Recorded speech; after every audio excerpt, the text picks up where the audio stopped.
Hey y'all, we are in this kitchen making some Gouda macaroni and cheese and mustard fried fish. Let's get into it. Alright, so I'm going to start by boiling my macaroni noodles. I'm going to use water and a chicken bouillon cube. You can also use broth, chicken broth. It kind of just makes the pasta more flavorful. Going to add a little bit of olive oil so that it doesn't stick. And then I'm going to add in my pasta once it gets to a boil. I'll have the measurements in the description box. I'm just going to give a good stir of that so nothing is sticking to the pot. And I'm going to cook these until they are al dente, maybe about 12 minutes. While that's happening, I'm going to shred my Gouda. I also use some Monterey Colby Jack cheese, but the main cheese that I'm using is Gouda. So just going to get this shredded up really well. I just wanted to say really quickly, as always, I appreciate you guys for watching. Whether this is your first time or you are returning, please like and subscribe, and thank you again for being here. Alright, so I am going to drain my noodles and then I'm going to add about a tablespoon of butter just so that the pasta doesn't stick, and then we'll start to work on the roux.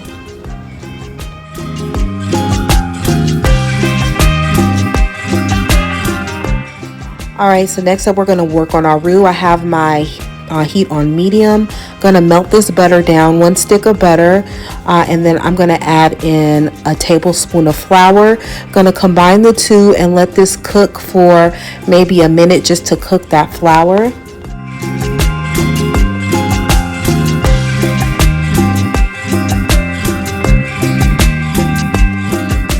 Alright, so I have 2 cups of milk. I am going to pour in 1 cup.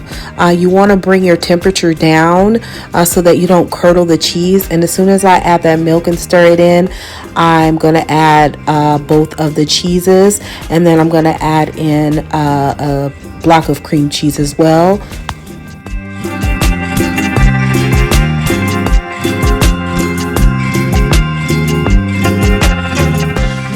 I do have another video for my baked macaroni and cheese. I didn't use Gouda. I used Colby Jack cheese, cheddar cheese, but this is smoked Gouda, so it just kind of gives it a really unique flavor. The smoked Gouda is so creamy, and it's of course got that smoky flavor to it, which makes it so different from the other macaroni and cheese as far as flavor goes. Next I'm adding in that cream cheese, and then my heat is on I'd say medium still. If you need to turn it down, you can. The cream cheese does take a little while to melt. I'm going to add in a teaspoon of salt to start, and then I'm going to add in the seasonings. I will list them in the description box, and then just give that a stir. You kind of got to be patient because it takes a while for the cream cheese to melt down, and you will still have some clumps. It won't be completely smooth, but once you bake it in the oven, of course it will melt down. Alright, so our cheese sauce is looking good. Still trying to melt that cheese down just a little bit. I'm going to add the rest of the milk because I do want the consistency to be kind of not runny, but you'll see as I start to incorporate everything.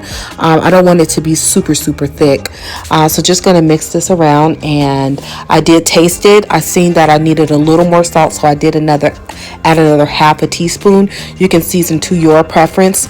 My oven is preheated to 400, so I'm just going to pour the cheese sauce over the pasta and get to stirring. This takes a little work too, so you got to be patient because you want to make sure that all of the noodles are covered in the sauce.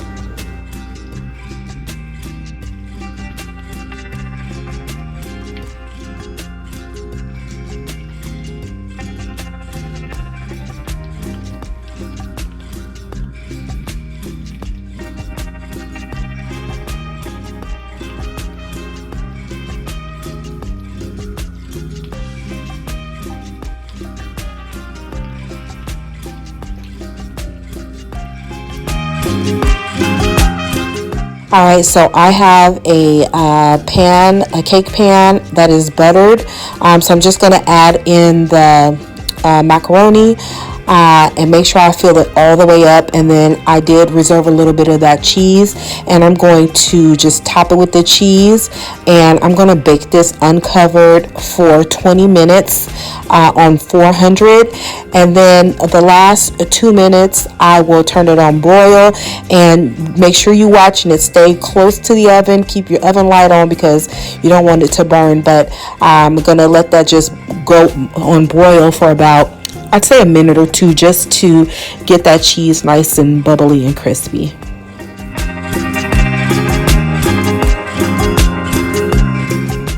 All right, so this is it going into the oven uncovered for about 20 minutes, and here is it coming out. It smells so good, y'all. It's just crispy and bubbly and gooey. I'm so excited. So next we're going to start to work on the fish. I will have another video that I made a mustard fried fish linked in the description box as well. So we're going to start working on our fish, and here's my macaroni. Ooh, y'all, it's so good. All right, so I am going to heat my vegetable oil up. I have my skillet on medium high, and then I'm just gonna pat my fish dry. You can use this recipe, the mustard, for any type of fish. This is sway, however you say it. So I'm just gonna squeeze a little bit of lemon juice on both sides, and then I like everything spicy, y'all. So I'm adding some cayenne pepper.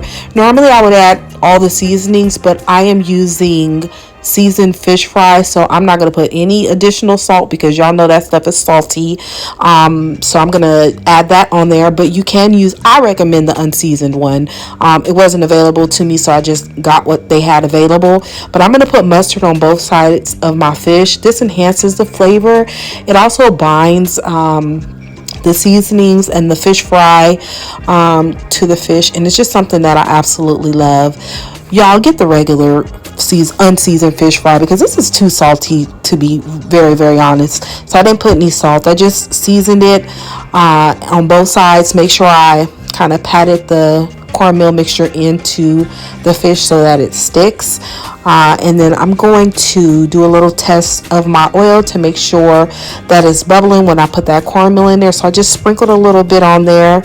And then I like my fish fried hard, so I'd say maybe about 5-6 minutes on each side. And yeah, this is it, y'all. I hope you guys enjoyed this video. I haven't posted in a while. I'm trying to get back to my regular program, but I really appreciate you guys for watching. If you enjoyed this video, please make sure that you like and comment and subscribe and all that good stuff. And I will catch you guys in the next one. I'll talk to you later. Bye.